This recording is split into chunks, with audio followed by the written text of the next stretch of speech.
Our News Central's correspondent have been tracking the Eid celebration across the country, and they now join us to give updates. And we start with Sumaya Abubakar, who joins us live from Abuja. Sumaya, I see you are in your Eid best this morning.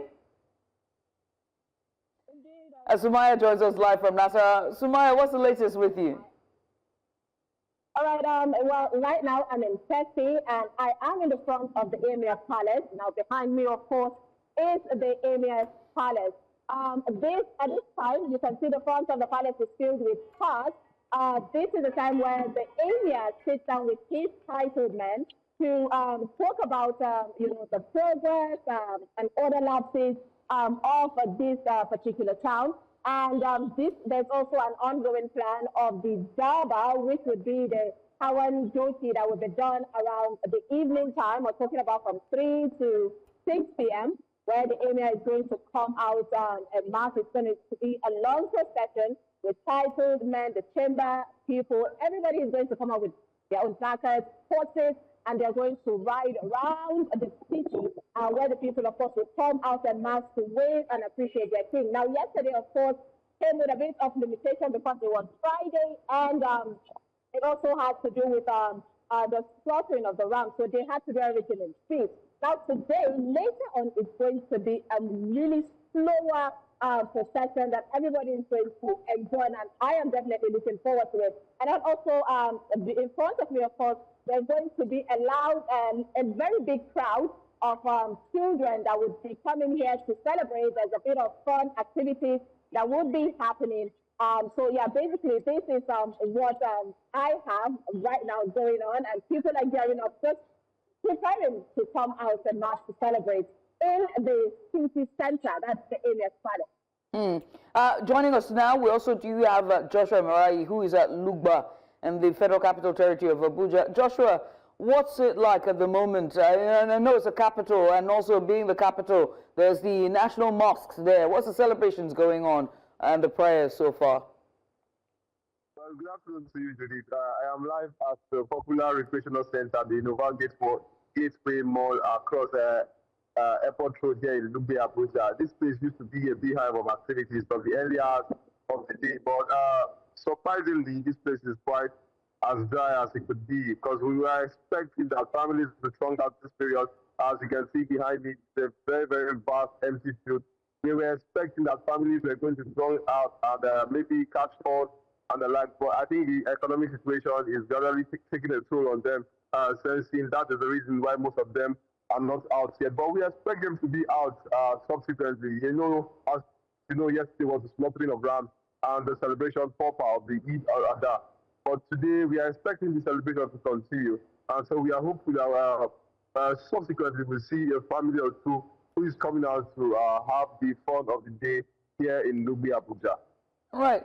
I mean, Joshua, you just, juxtapose, brought something that's very important to the fore, and that's the economic issues that we're facing. The rising cost of living, the soaring cost of living crisis is really touching everyone far and wide. And this celebration is not just, the colors and people coming out to pray and observe, the tenets of Islam, but most importantly, they want to adhere continually to that tenet, which is killing of the ram. And the economics indices, seems to be biting hard at this time. Is it the same for you, Sumaya? Were you able to speak to Muslims in Kefi, in Nasarawa? And what was the mood like, to be able to, share the ram meat and, be with family and friends and loved ones at this time?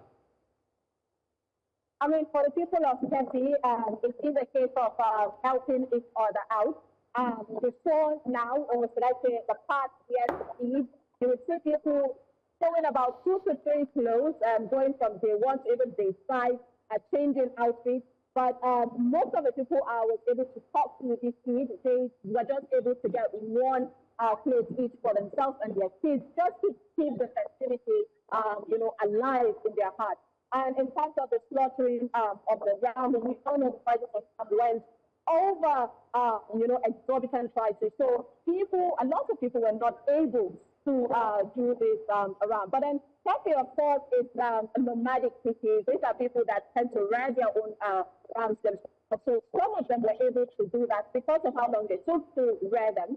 while others just have to depend on their neighbors, which would slaughter the ram and then help the family. So yes, yesterday I spoke to a lot of people who are sharing their concerns about how expensive not only the ram is for food items, but yeah, people, like I said, in this place, you all know how small communities tend to come together to assist each other. So that has been the bit of the failure that we have here. And the feel is all about carrying everybody along. So yes, there is hardship, but communities are coming together to help each other. And very important at this time, there's one thing about festivities, and also one of the tenets of Islam is those almsgiving and sharing and loving, their neighbors. But I also want to talk about, the tragedy that happened in Niger State, leading just in time for Eid. Joshua, you have been covering the event live as it happens. How is that bearing on celebrations in Niger? Were you able to speak to Muslim faithfuls in Mokwa local government area in Niger State? Muslim faithful in Niger, the last thing on their minds is Eid celebration, basically, because one who does not have a roof under his head, I don't think that would be comfortable for the person to celebrate Eid proper. So that was one of the reasons, one of the main issue I raised concerning the fact that it's just a few days after Sallah and that event occurred, shattering the hopes of so many Nigerians. And most of these people lost their means of livelihood to the devastating effects of the flood. So now it casts another aspersion on the lives of how much government support they are getting in times of need, considering the fact that Eid al-Adha is close by, and how would they be celebrating it? That is one question we need to ask government, and to make them put them in accountability to ensure that these persons are comfortable with this particular scenario they find themselves in. So basically, for most residents in Niger State, it is just to cope, maybe clinging into one coping mechanism or the other, and remembering that the hope is not yet lost as far as there is life. Right. I mean, and at this prayers, I mean, Sumaya, you're also Muslim as well. At this prayers, what was, what was at the top of, of the minds of Muslim faithfuls as they gather at the grounds there, praying, the prayers for the celebrations to sort of kickstart that celebration? To, of course, the Eid ground. First thing that normally is done is we have the imam coming out to put sermon, to lecture people about the strength, the good and bad that religion, of course, has actually stood for people. So it's like a reminder that it starts, and lots of prayers was made yesterday on the Eid ground. One of it, of course, was what happened in Niger State, Mokwa local government, which the imam prayed and said, for everybody out there having or facing some kind of hardship, may Allah bring mercy or a bit of peace and support to them. So yes, immediately after that, the prayer goes on, and after the Eid prayer, there's also a prayer rounding up and praying for everybody in the nation. So while this, it's all about celebration, it's also bring people together, remind us of the importance of religion in our lives and the importance of love and sharing. Basically, that was it. So it just brings people in general together. So Eid, of course, here it's a bit of bittersweet situation, and I cannot even imagine what people in Mokwa are going through. But everywhere from stepping here, of course, our heart goes to the people of Mokwa. But then the celebration, yes, here continues.